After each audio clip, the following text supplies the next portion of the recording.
You've got the shirt now, Sam, and I suppose the intention is to keep hold of it. Yeah, I've had a few starts last few weeks, and there's a lot of competition for the spot. With me, Tom Lewis, Tim Smith in the halves, and I'm looking to just contend for that first starting place every week. So. How frustrating has it been? You've been on the sidelines, you've been in against Whiteham, scored X number of tries and then out again. It's been a frustrating time for you. Yeah, well, it started off last year, like I say, at Whitehaven. After that, I wanted to get a good crack at it, and I've been waiting since then, along with a lot of other lads around my age. And now we've got a chance. Me and Sean have had a chance lately. We're trying to take it while we've got it, and like I said, there's a lot of kids pushing through, and they're all in the same boat. Both you and Sean, you've come in and you made an impression and an impact. Yeah, well, Sean's definitely doing well. He proved as soon as he came into the side that he can score tries, and we've seen him do it in the reserve for so long. It was just a matter of time till he started doing it for the first team. The old experienced players and people in the game always say that when you bring youngsters in, they're up and down. It's like peaks and troughs. Have you found that yet? Not really. I think we just get told off the senior blokes usually when we're getting, just play it like it's any other game. So that's what we're trying to do. And obviously there's going to be high points and there's going to be low points. You're going to play games better than other games, but you've just got to deal with it as it comes. I suppose you got your chance because of the poor start that the club had to the season. Yeah, I think so. We had a few disappointing results at the start of the year, and it was up to us for turning it round. And we started doing that. We've got a few wins under our belts now, and just little things that needed tweaking really. A bit of a setback against Huddersfield after a bit of a good run. Yeah, definitely. It was a real disappointing result. It was a game that we thought we could have won, and probably should have done if just we'd done some of the small things better than we did. During the spell when you were out of the side, did it ever cross your mind that Wigan always bring these youngsters on, and inevitably a lot of them they move on to other clubs? Did that ever cross your mind, or were you always confident that you would get the Wigan shirt? Well, it's not something that I've really ever thought about going anywhere else. I know there is people that have moved on and then end up playing back against Wigan, but it's nothing that I really thought about. Signed quite a long contract, and my thoughts have always been with getting in the first team here, nowhere else. The classic example was we saw it on the weekend with 4, 5, 6 Huddersfield players who started off here. Yeah, there was quite a few that have done a bit here for us and then moved on to other clubs. But like I say, and I'm sure when they were in my position, they wanted to stay at Wigan.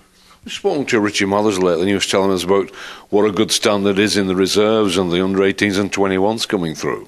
Yeah, definitely. The reserves competition especially is really strong, and when people do drop down to play a few games in there, they realise that there's not a great deal of difference from the reserves to the first team. There's still big blokes playing, and so it's never a major setback to play a few games in the reserves for people. Sam, what about coming the other way? You mentioned going back in reserve. What about coming up the step up? How big a step up is that? Yeah, well, it's different. There's stronger players. Everyone's it's a lot quicker. Really, that's the main difference. But I suppose that's much harder for the forwards. Really, the change of the speed, but it doesn't really bother me. Any special coaching that Brian or the staff come give you before you go out, or is it play your own natural, normal game? Sort of play your own game. With all the young lads when they get pushed up, it's the same as any other game. You just got to play your own game, sort yourself out, and everything else should drop in. I suppose it takes time as well to gel with someone like Thomas if you go and have a run together, and it takes time to get to know each other. Yeah, well, we train together every day, so there's no excuses really to not know each other. But like you say, it does take a bit of time to gel, just to know what each other are doing when they're playing. But I think that'll come too. And what about confidence in your part? Have you felt that since you've been in the side, you've grown in confidence? You can take the line on more often, or you can see more options? Yeah, well, after every game we go on the video and look at our own game, and every week I'm learning something new that I could have done better. So I've just got to tweak up those small things, and again, the senior blokes help you out with that, and the coaches, they'll tip you up on what you need to improve on. So it's going all right though. And what about during a game, the leadership on the pitch? People often look for half-backs for that leadership. Yeah, well, Stu Fielding said to me, age can't be a factor when you're on there. It doesn't matter who's around you, whether they've played 300 first-team games or 3. You've got to tell them to move to the right places at half-back. And sometimes it is pretty tough telling people like Stu to get out your way, but you've just got to do it. But when you get advice like that from someone like Fielding, that obviously makes you feel good and makes you want to do that. Yeah, definitely. Stu's played a lot of rugby at the top level, and when he's tipping me up with things like that, they're the little things we've got to keep hold of and really listen to.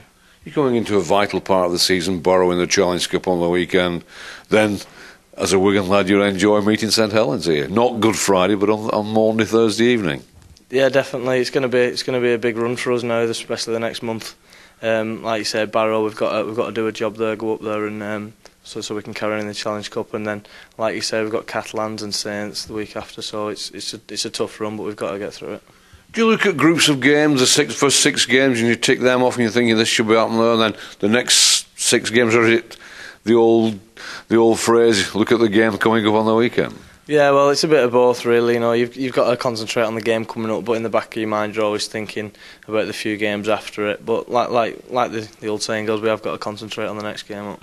How difficult coming up against Barrow, slightly unknown quantity? You look at videos and see how their half-backs run or what their systems are? Yeah, well, it's not quite as easy to look up at them. Like if we're playing against someone like St Helens, you can see them on TV, or we've got the videos of them all the time. But I think Barrow, it's going to be a tough game. It's going to be, especially for the forwards, I think, it's going to be a bit of a forwards battle to start off with, but hopefully we should do that. The carrot for a victory at Barrow is obviously getting further down the track to Wembley, and that must be a very, very attractive proposition for you. Oh, definitely. You know, I think everyone in the team would love that. And there's quite a lot of Super League teams going to be out of it after this round. You know, we're like Leeds and Saints, people like that drawing each other. So we've got a great chance, I think. Hopefully we'll be in the act for the next round next week. Hope so, yeah.